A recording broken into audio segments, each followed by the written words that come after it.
everybody. Welcome to The Spice. My name is Blake. And I'm Angel, and if this is your first time watching, we are a variety show where you get two unprofessional opinions on everything regarding sex and relationships and infidelity, and it's super fun. Yes, so if you have any questions that you'd like some answers to, you can email them to thespicepodcastofficial@gmail.com. Yes. So, what have we got today? All right. Today's episode is called Positions for a First Timer. However, before we get into that topic, we did receive an email from someone very special. Okay. So last week's episode was titled "He Cheated on Me Twice." Right. And in that episode, we had received a submission from someone who, well, you can go back and listen to it if you haven't listened to it yet. But basically, she was with someone who cheated on her. She thought that they moved past it and they got married. Years later, she finds out that he was still cheating on her with the same woman that he had cheated on her with previously. Right. Right. So you can, if you have not listened to that episode yet, it's actually a really good one. So you can go back and watch it or listen to it, depending on if you're on YouTube or Spotify. Mm-hmm. But the cheating partner from that submission actually wrote into us. Crazy. So he wrote in and he said, "Hi guys, I've never listened to your podcast before until the He Cheated on Me Twice episode, and I can definitely say it's a memorable one due to the fact that I'm the he referred to there. My wife is an amazing woman, and I can genuinely say that nothing she said to you was wrong. I'm not sending this for any other reason than to ask for advice on how I can better communicate my sorrow for doing what I've done and show her all of the ways I have and will change. It took me far too long to realize that she's the love of my life. I'm not sure what I can do from here. If I can explain or expand on anything, I will. As I said, she's an amazing woman and never deserved any of this. However I can help her heal and bring her peace, I will. Thank you both for validating what I didn't for way too long out of fear and shame." Third time's a charm. Or not. I don't know. Yeah. That's a tough one. Yeah. He's asking for advice on how he can better communicate his sorrow for doing what he's done and how he can show her all of the ways that he has and will continue to change. I mean, you're welcome to continue to change, just not with her. It's like that stupid saying that's like, you don't know what you have until it's gone. Right. You know, like suddenly after he gets caught, after years of this, Right. after he gets caught, now he's willing to recognize how amazing his wife is. And now he's willing to try to change. Yeah. But it wasn't until after he got caught that he was willing to try to change that we know of. She was just as amazing before. Yeah. So Yeah. nothing really changed. Well, he's saying that he wants to change now. Right. Because he got caught. And here's the thing. It is really up to her on if she decides to give him another chance or not. So yeah, no matter what we say, you know, if she decides that this is something that she cannot live with, which is an absolutely valid way to feel, then he's going to have to live with that. Of course. Yeah. So step one, be prepared to, lose her. Yeah. Wholly. Let's just pretend for a second that his wife does want to stay in the relationship. Mm-hmm. Okay. His wife wants to stay in the relationship and he just needs advice on how he can, what did he say? He just needs advice on how he can communicate his sorrow and show her how he can change. Well, the first step would be nothing that she needs is off limits to you.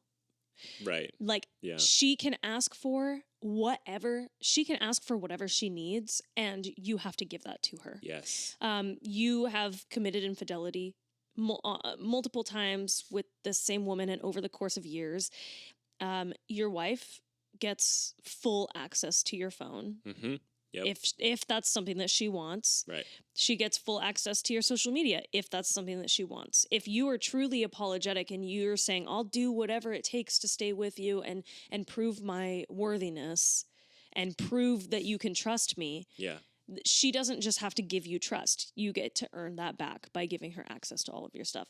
Also, therapy it's going to have to happen if you guys do stay together. And preferably with someone who's very well versed in betrayal trauma. Like I said in the last episode, a CSAT, certified sex addiction therapist, usually are very well trained in betrayal trauma, which is what your partner is going to be dealing with. Usually a betrayed spouse, they go through years of trauma because of this, because of what you've done. And so you're going to have to be very patient with her in her healing process. And you're going to have to be right there next to her, willing to undergo her not trusting you, willing to undergo her questioning every little thing that you do, because this is how her brain, you have to reprogram her brain to trust again.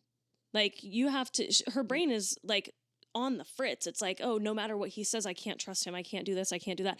You're going to have to show her through repetitive actions that you are trustworthy, which I don't know if you are, right? Like what have you actually done? It doesn't say it in the submission at all. If he is in therapy, you definitely need therapy. Yeah.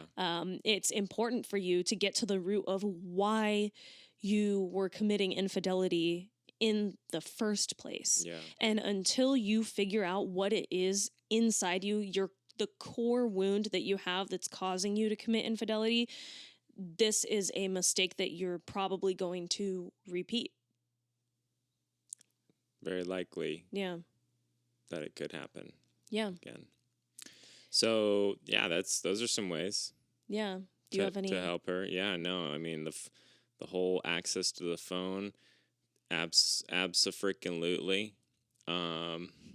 Literally, like, yeah. You got nothing to fear if you've got nothing to hide. Mm-hmm. So, yeah, it shouldn't be a big deal, right? Yeah. Well, what's she going to see? Your medical records?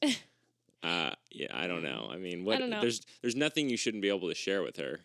Yeah. I would think. Well, and I think that a lot of people will say, what about privacy? Like, we don't get privacy these days. Privacy is shitting on the toilet in peace and quiet, okay? Well, yeah. Not whose photos are you liking and commenting on, and who's sending you messages that you're sending back. Mm-hmm. Who are you FaceTiming and calling while your wife's in the house? Snapchatting. Do you have a Snapchat? Because you probably just shouldn't, ever. Just delete it. There's literally no need for a Snapchat. Yeah, well, and I think that also privacy is something that, like, if you think about it, like, in terms of any other relationship that you have, like, with kids and family members and coworkers, like, we do grant people privacy, but it's also on a basis of trust. You know, like, if you find out that there's an employee that has been stealing time from you, for example, right? You're going to be watching them like a hawk. You're going to be paying attention to every time that they clock in and out if you didn't already fire them. Yeah. But let's say that you give them one last chance. You're not just going to trust that they're suddenly going to be clocking in and out at the right time and that they're like there when they say they're there. Right. You're not going to magically trust that they're not stealing time from the company. Yeah, you're going to assume that they are. You're going to assume that they are, and you're going to watch them and verify on cameras or in person that they're doing what they said they were going to do. Yeah. With children, like if your child is sneaking out in the middle of the night and texting friends like, oh, let's go meet up at 2 a.m. here. And then, you know, you catch them and they say, I'm sorry, I won't do it again. You're not just gonna be like, okay, cool.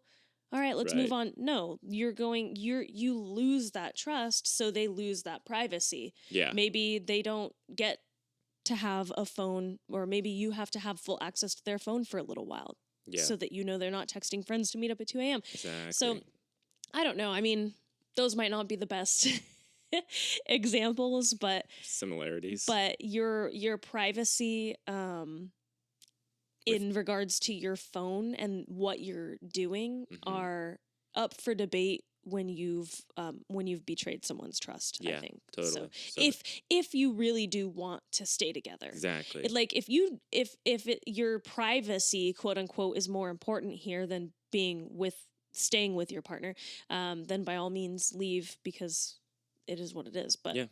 but if you really want to be with her and she needs access to these things in order to kind of heal and learn how to trust you again, then she gets them, no questions asked. Yeah. And then something that you can do further is like what Angel said, which is therapy. And so if you take initiative, That's not even further. That Well, needs that's to happen no mandatory. matter what. That's mandatory. Yeah, Yeah. that's Sorry. I didn't mean they to go hand in hand. snap at you. Yeah. Take the initiative on that, and figure out what's going on with you, and then at the same time figure out how you guys can do better by some type of couples therapy, maybe. Yeah. And, he also said in here that he wants to show her all of the ways that he has and will change. You show her by doing something. That is so important for people who are suffering from betrayal trauma is a sense of security and a sense of being able to depend on you and what you say. And when you've cheated on someone and if you've lied to them about it and they find out you've been going on trips to see another woman and their brain starts to question everything that you've ever said and done. So if you guys do try to stay together, something that's going to be really important is being a man of your word in every fucking way. Like literally every way. If you say, I'm going to take the trash out tomorrow morning before I go to work, you don't get to forget about that. Set an alarm or whatever. You're taking that trash out before you go to work tomorrow. That's like a little example, but every little thing, like when you say you're going to do something, you're going to be impeccable with your word. You are going to follow through on every little thing, because her brain needs to see, not just in relations to what's going on with your phone, but she needs to see that you're following through with what you say. What you say happens. Mm-hmm. Repetitively. Day after day after day, after day after day after day. Yeah. Yeah. So don't say, oh, how can I show her all the ways that I have and will change? How can I express this to her? Just do it. And if she decides to stay, then she'll see it, because it's what you're practicing. Yeah. It's going to be a slow burn. It's not just you're not just going to go back to business as usual here in the next couple months. Yeah. Give it a year. Oh, more than that. Right. But yeah. Can you commit to a year? Yeah. Can you reasonably commit to a year of this? Yeah. And not just I'm desperate, I'll do whatever it takes, and that's all I can think about right now. Like, legitimately, could you like sit down and actually think about the next 365 days of your life of you putting in this extra work because of what you've done to the relationship? Yep. Yeah. Yeah. And be patient with your partner when she pulls back or pulls away or questions you. You got to be patient, because her brain is in fight or flight. I don't know. I mean, he says that he listened to the episode last week, so we did talk about how break in attachment is traumatic because it's a threat to your life, according to your brain. So what happens when you go into that stage of breaking an attachment because of infidelity or whatever? It's like fight or flight is activated. Yeah. And this isn't just a linear path where it consistently gets better over time. As you prove to her that you're trustworthy, then she's just always getting better. Like, it's going to be a lot of ups and downs, a lot of ping-ponging from here to there, especially in the first year or two. If you guys do stay together, again, I have to keep saying that because we don't know if she's going to choose that, and neither do you, submitter. But yeah, it's going to be all over the place, and there's going to be days where she will seem like she's totally fine, and then out of nowhere she's like sobbing and she's having a mental breakdown in the bathroom, and it's you do not get to tell her, oh my God, it's been a year, like, why are we doing this still? I said sorry, like, let's move on. You already knew that I did this, like, I just want to move forward. And it's going to be really tempting to do things like that because you feel guilty for how badly you hurt her. Yeah. And so it's hard to be faced with that pain. I think that probably seeing her in pain is probably the worst part of it. I would imagine. And knowing that there's no quick fix for that. So when she's going through moments like that, you have to sit with her and say, I am so sorry that I did this to you, and I'll do whatever it takes. And no matter if it's 3 years down the road or 5 years down the road, if she hits a moment where she's feeling that, you have to sit there with her and just say, I'm so sorry. I'll do whatever it takes. I love you and I'm here. And again, this is only if she decides to stay, and she has every right to decide not to. Yeah. Yeah. I've been talking so much. I feel so I've been bad. trying to sprinkle in some bits here and there. But yeah, I mean, have some humility, right? Like you got to own up to it and never try and deflect what she's feeling. Don't ever try and deflect what she's feeling. Yeah. You sit there and you acknowledge it and you reassure and you just keep reassuring and just keep doing your best. keep deciding whether, I mean, it's an everyday decision to be with your partner. It's not just something that you decide once and then you carry on with the rest of your life. Yeah. It's every single day you choose to be with your person. And it is a choice. And for the last, what was it that they've been together? I don't remember, 4 years? 4 or 5 years? I think so. For the last 4 or 5 years, let's say 4, your partner, she's chosen you every single day, and you cannot say the same. She's woken up every day and she's chosen to be here with you, and you've chosen another woman. So that's gonna have to change. Sit with that. Cry. If you do really want to be with her, sorry. Sit with that. What? Sit with that and cry about it for a while, because it's true. Yeah, and it's sad. It is really sad, and it's hard because people are imperfect, and we do make mistakes, and we do things that are fucked up, and it doesn't mean that there's no good inside you. Person who submitted this, it doesn't mean that there's no good inside you, but what's happening here is that there's something deep inside you that is suffering and in pain and hurting. And because this has gone unaddressed, you've sought out ways to quote unquote heal yourself, quick fix, short Band-Aid ways of getting these hits of like serotonin or dopamine, and like you're not addressing the real issue. Going to therapy is the number one thing that you can do, because until that happens, whether this wife that you have stays with you or not, you're going to continue to repeat these mistakes in future relationships, if there are future relationships. I don't know. I don't want to be the queen of cliches today, but like, what do we got? Hurt people, baby. hurt people, baby. Yeah, there's something there that needs to be addressed. Yeah. So I don't know. That's the second, third, fourth, maybe time that I've said that today. It's just the most important piece of it, I think. Yeah. That's all I have to say. Yeah. I think that's pretty much it. And lastly, whatever she decides goes. If you lose her, which you very well could, then you learn from that. Don't just jump into a new relationship.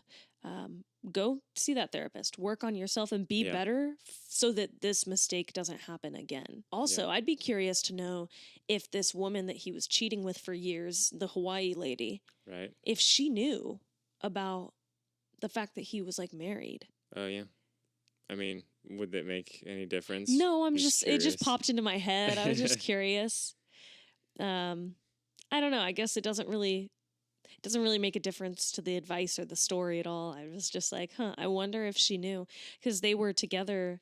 He was cheating on his wife before they got married with this Hawaii lady. Yeah. And then still cheating after they got married. And I'm like, there's got to be pictures on Facebook, right? Yeah, people know. Like, there's really no excuse for not, unless it's a complete stranger who knows nothing about you at all. Yeah. Then I feel like you can pretty much determine whether or not someone is spoken for. Yeah, I don't know. So anyway, the answer in most of these submissions, therapy. Therapy. You always do that. Whenever I say therapy, you always go, therapy. Therapy. All right. All right. Well, thank you for writing in. I will Yeah. end on a positive note. I will say that I like your last line here where you said, "Thank you to you both for validating what I didn't for way too long out of fear and shame." Because that shows me that, you know, you've thought about it and your wife deserves validation. And yeah, so go see a therapist, work on that fear and shame, and good luck to you both, whatever that means for the two of you. Yes. Godspeed. Would you like to move on? Yes. All right. What if we going on now? Okay, so the next one is what our episode is titled after. So Yes. the title of the episode is Positions for a First Timer. Okay. So it's a very short submission. This gentleman wrote in, "Hello guys, I want to know the best position to do penetration for the first time. I think if the woman is lying on a table that has a height compatible with the penis level of the man who's standing, that it will be better." And that was the whole submission. Right. So, yeah. I mean, you can start or I can start. Or... Yeah. The problem I have with the question is we're focusing a little too much on the penetration, and I guess like that is obviously a big part of it, and you know, but we need to back up a little bit, and instead of focusing on like the tactics and the techniques of penetration, we should ask ourselves, why might penetration not be pleasurable? Yeah. Why, right? Well, and You know? yeah, I mean, it's interesting because obviously he says it's the first time. Yeah. So I would assume that either she's a virgin or they're both virgins. Right. And I think that something that's really interesting, like if you ask women, I feel like most of the time women usually say that their first time having sex was not enjoyable. Mm-hmm. Some say it was painful. Some say it just wasn't really anything. Mm-hmm. But most of the time, women are like, "Yeah, my first time having sex wasn't enjoyable," which is, you know, like it's your first time, you're learning, you're figuring things out. Like no one usually gets it right their first time. So Yeah. you know, especially if you are both virgins, which let's just pretend like they are, I think, for the sake of this submission. Okay. Take it easy. Don't put so much pressure on yourself, but also like slowing it down. I think that a lot of times, like men are just so rushed to like that it's like one track mind. They're just so rushed to like put their dick inside something that it's like, I'm sorry, that's just like I feel like it's very common. It becomes the main focus. The main focus, the main goal, like that's all you want to do. It's like a biological thing, right? I guess technically. So yeah, you know, are you trying to have? Are you trying to procreate with this person? Let's assume not. Probably not. So the goal is not to, you know, do the procreation action. Okay, the goal is pleasure. So what are some ways that we can increase pleasure? Mm-hmm. Yeah, what are some ways we can increase pleasure for his female partner for the first time that they have sex? I mean, like I think I started saying it a little bit earlier, but slowing things down. So instead of just kind of rushing and giving some kisses and then immediately like ripping off the clothes and trying to go at it, slowing things down, making sure that you're kissing and touching and fondling. If you have not already, there are some videos out there where you can learn where the clitoris is. So you're going to want to stimulate her clitoris, but that doesn't come right away, right off the bat. Okay, so we want to kiss. You can also ask her what she likes, or just ask her if you can try some things: nibbling ears, kissing the neck. You could kiss all over the face, hands in the hair, like a little bit of hair grabbing. Mm-hmm. Here, your wrist. If you're listening to it, I'm sorry, you can't see where I'm pointing, but if you see the video, right along here is a really sensitive, right around the wrist area and the inside of the forearm is a very sensitive area where you can just gently touch or kiss along there. Can be really enjoyable. Sucking on fingers. Some people like toes. There's a million different things that you can do, but you don't have to do all of it. right? Like when it's your first time, you want to just kind of slow it down, take things very slow, and be in the moment with your partner. Mm-hmm. It's okay to ask, do you like that? Do you like this? Is this Communication. okay? Yes, communication. Eventually, when I would say give it like at least 5 to 10 minutes of what most people would consider quote unquote foreplay, which that's also a whole different topic that's up for debate on what is or isn't foreplay. But a lot of people consider anything that's not penetrative to be foreplay. So pretending that that's the case, you should be spending at least 5 to 10 minutes on that. Kissing, touching, fondling, non-penetrative sexual connection. Yeah. Right. Right. And then, when you guys are ready to move into finding the correct position, I do agree with what this submitter wrote in, that being about waist height, having the woman lie down on her back is going to be usually, I can't speak for everyone, but it's usually going to be the easiest position for the woman to relax in. And relaxation is so important in being able to experience pleasure when you're having sex, especially for women, because a lot of us have to actually focus in order to reach any kind of a climax. So a position where she's lying on her back. It doesn't have to be on a table. You could do it on a couch where you're on your knees and she's lying on her back. But being able to lie down on your back about waist level with you, that's probably going to be the best bet for her, is what I would guess. Yeah. But no matter what I say here, communicate and ask questions. Are you enjoying this? Pay attention to her facial expressions. Like, does she seem uncomfortable? Read the body language. And go very slow, sex for the first time can be painful for women, and sometimes for the first few times. So taking it very slow and making sure that you're kissing and communicating and talking through it, I think can be helpful.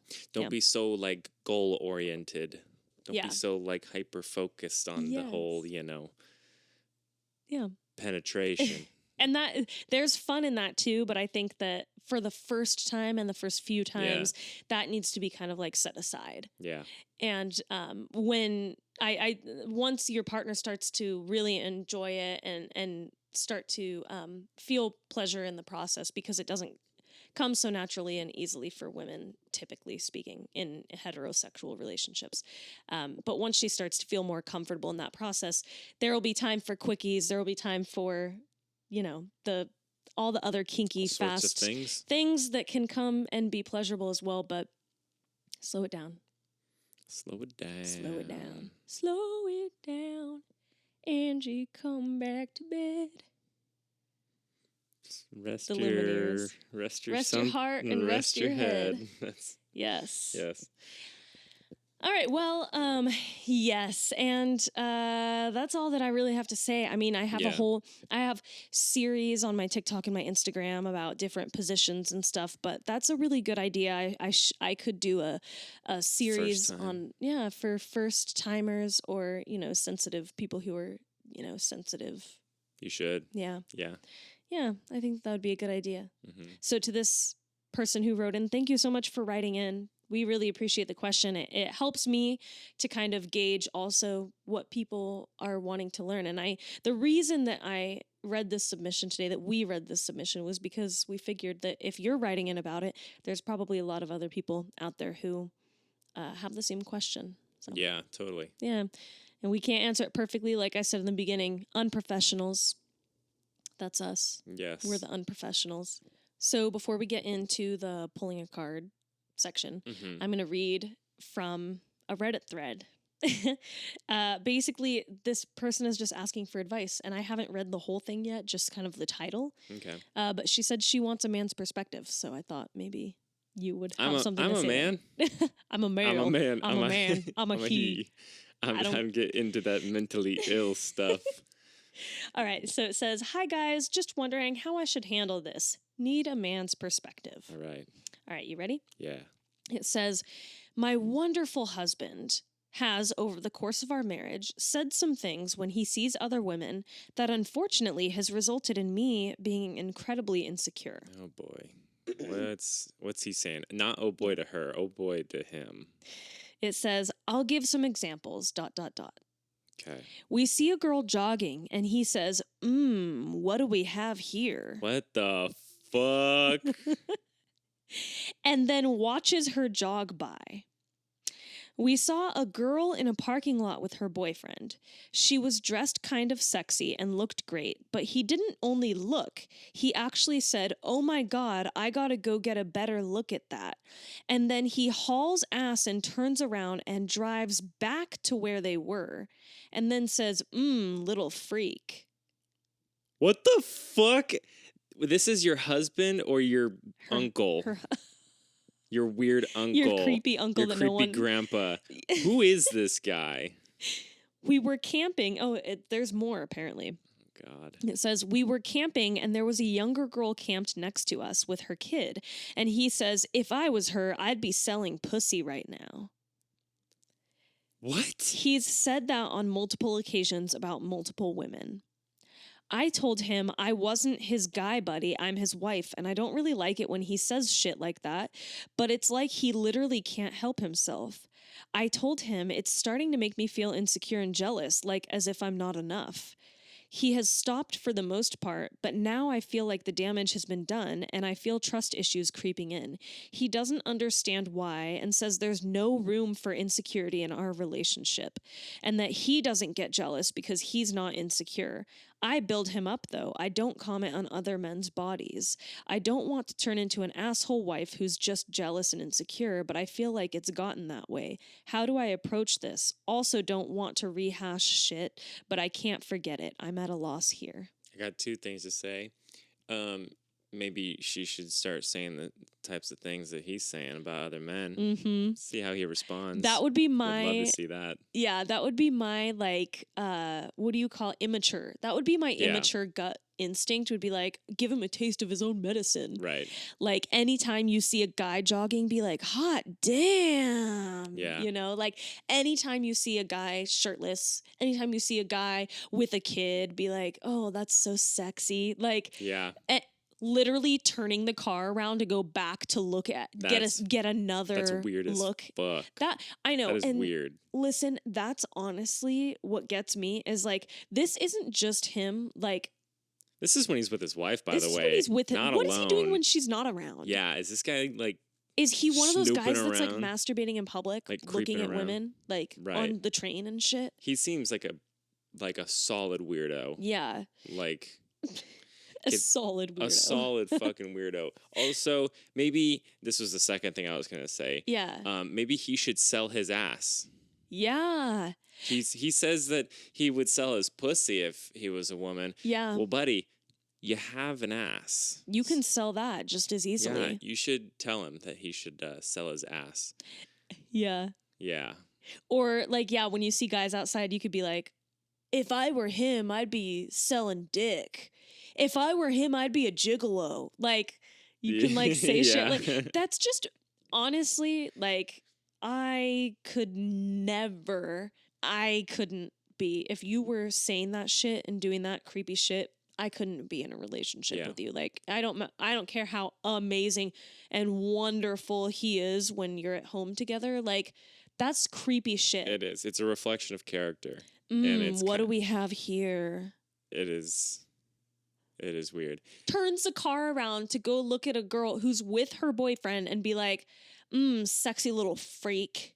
Yeah. What? She should check this man's search history. Yes. I don't know. It gives me red flags. Yeah, it's just really creepy. Red flaggy. And do we know how old they are? No, she didn't say how old they are. I'm curious, but... She didn't say how old they are. That is wild. They're married, so... So she wants the man's perspective? Like... Yeah. I mean, yeah, that's just gross. Yeah. It's disrespectful. Yeah. I mean, you told him about it, and he allegedly stopped, so that's good. Allegedly stopped doing it as much and in front of you, front of you, right. But do you want to be with somebody who is like that? And Yeah. if you're fine with that, then fine. But my biggest Yeah. concerns are, is this guy like a creep? Is he stalking? Is he peeping? He seems really like driven by his primitive desires. Yeah, maybe like there's no control.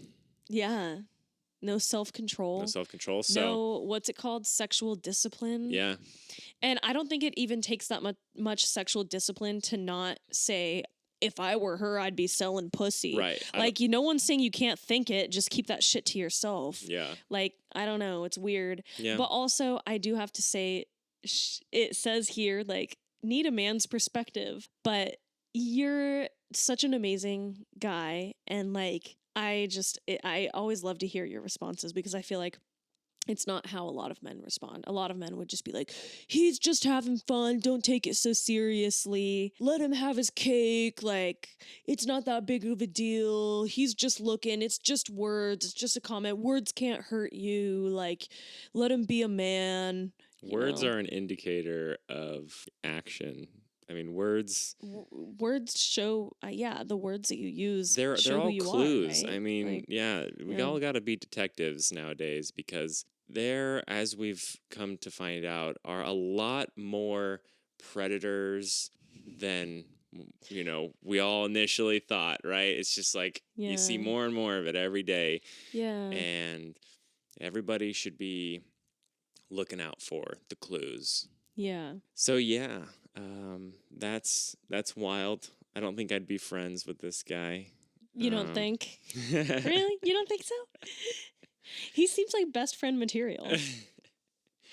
We really don't know much about him, but he is pretty weird. No, I wouldn't fuck with this guy. Yeah, do some investigation. Yeah. Yeah. Go look at his devices and then report back to the Reddit thread. Please.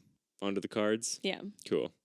For those of you who maybe missed the last episode, we have some, I don't know, like decks of questions. And some of the decks are like, they're all like relationship based questions, but some of them are regarding like sex. Some of them are regarding personal growth or like deep thought questions. It's just kind of random. So I took a bunch of decks and I took a stack out of each one. I shuffled them all up, and Blake and I are going to ask each other. We're each going to pull a card and ask each other a question. Yep. So, do you want to read? Do you want to pull a card first, or do you want me to pull a card first? Well, last time I pulled first, I think. So do you want me to pull one? Yeah, why don't you pull first? All right. So, if you could fan those out for me.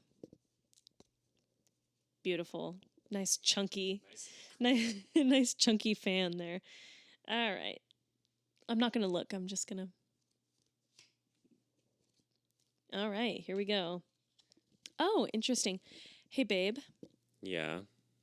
What is my most attractive feature? Oh, this question. What?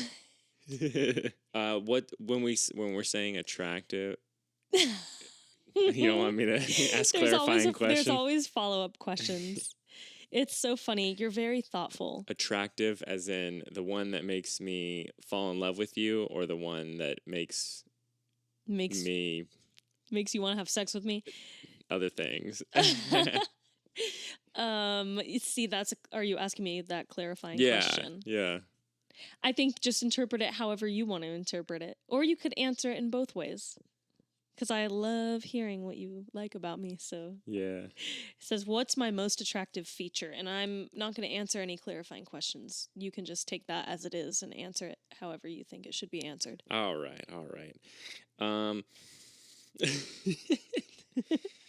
Yeah, probably most attractive feature. The first thing that came to my mind was your laugh. Really? Yeah, it's something that I remember like the most when we first started to just get to know each other as friends. And you have such a great laugh that's like, it just brings the energy up, and it makes me laugh and it makes me smile. So I don't know why I wasn't expecting you to say that. I never would have thought that anyone would have anything to say about my laugh. So Yeah. And then the next one is your butt. I already knew that. Love that. Love that ass. All right. I'm tearing up from you saying you like my laugh, and then you're like, and that ass. But that ass, though. All right. So I'm going to pull my mic away so I can fan these out for you. Yeah, I won't Pick look. a card. All right. Should I read the what type of card it is? I don't really care. Just read the question. All right. What is your earliest memory? My earliest memory? I might be able to take a guess at this one. Take a guess. What do you think my earliest memory is? I think your earliest memory is when your mother took your binky from you and snipped it and then gave it back to you, and you blacked out because you were so enraged, and you were probably like 2 or 3. I may have been a little bit older than that. I think I was older than that because my mom let me have a binky A little too long. a little too long. And she listens to these episodes, so she's going to be like, I did. She's going to call me and be like, you were 8. No, I'm just kidding. God. I don't think I was 8, but I don't know that that's my earliest memory because my mom, I've had memories where I've talked about them, and then my mom was like, how do you remember that? You were only 2. Yeah. Okay. But I will say that's probably my most vivid early memory. Okay. But yeah, that's pretty much it. Nothing that's earlier you want to take a stab at? I don't know. That's a really hard one. I feel like on the spot I can't remember it, but as soon as we click the camera off, I'm probably going to be like, I remember my earliest memory. Yeah. Yeah. What was this earlier, the time when you I think your mom gave you a spoonful of lemon juice to get a reaction out of you? I was like probably 6 months old. Oh. Maybe a little bit older. Maybe a year. There's no way you remember that. A year? I feel 1 year old? I feel like I remember it, but maybe I only remember it because my mom told me about it. Yeah. You know how that, like, human memories are not very reliable. True. So. Yeah. I don't know. But you know what? I would say probably the earliest memory that I can think of was my grandfather would come over to watch me and my sisters when we were little kids. And he would come over at like the ass crack of dawn. Like I feel like it was still dark out most of the time when he would come over. And he would come into the house with a McDonald's, McCafe, like coffee. Mm-hmm. And he just would come down and be like, bear hug. And we would all run in, and he would give us a beard rub, and his beard always smelled like coffee. Yeah. And I don't know. I just have a memory of that. But yeah, I don't know. I feel like I'm not gonna remember it till I turn the camera off. But yeah, one of those probably. Okay. All right. Felt like a short episode. Yeah, it did feel like a short episode. Yeah, how's that book coming along? My book. Oh Yeah. I'm on so for those of you who don't know, I think, was it the last episode or 2 episodes ago? I thought it was the very first episode, but maybe it was. I don't know. In one of our previous episodes, we had this kind of like a weird concept of like, we should write a book on ways to initiate sex.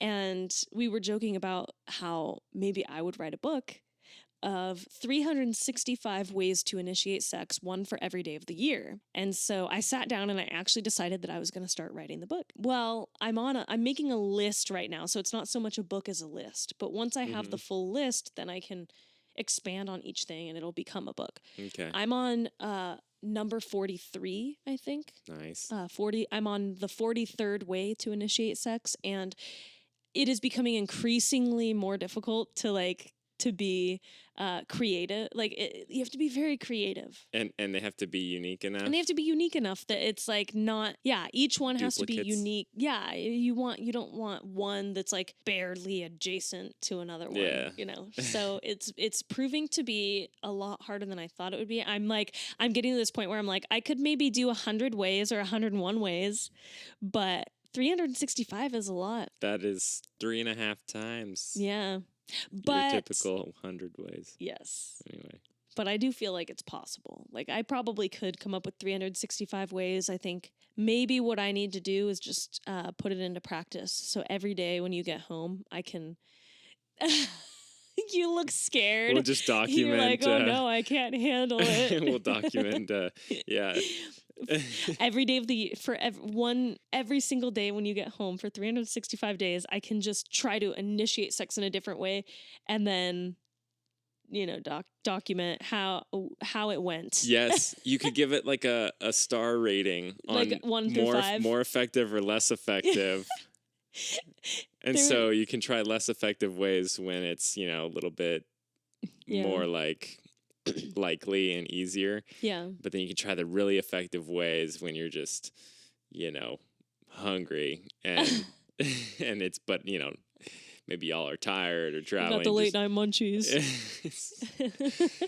I don't know. You could rate them. Yeah. Yeah. So it's going well. I'm on like number 43 and working on it a little bit here and there, Nice. But it's definitely in the works. So if any of you are looking forward to it, it's going to happen, but it's just going to take a little bit of time. Yeah. I'm enjoying the process and it will be out there eventually. Nice. Yeah.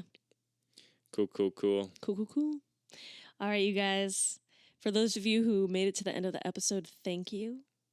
Thank you very much. Yeah, we appreciate you being here. And for the 2 people who wrote in with their submissions, thank you. We really appreciate you taking the time and the energy to send in submissions that we know are not the easiest to write and sometimes not the easiest to hear a response to. Yeah, totally.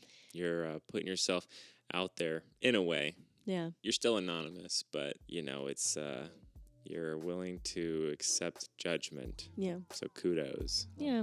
So thanks again for tuning in. And as always, stay spicy. Stay spicy. Bye. Bye.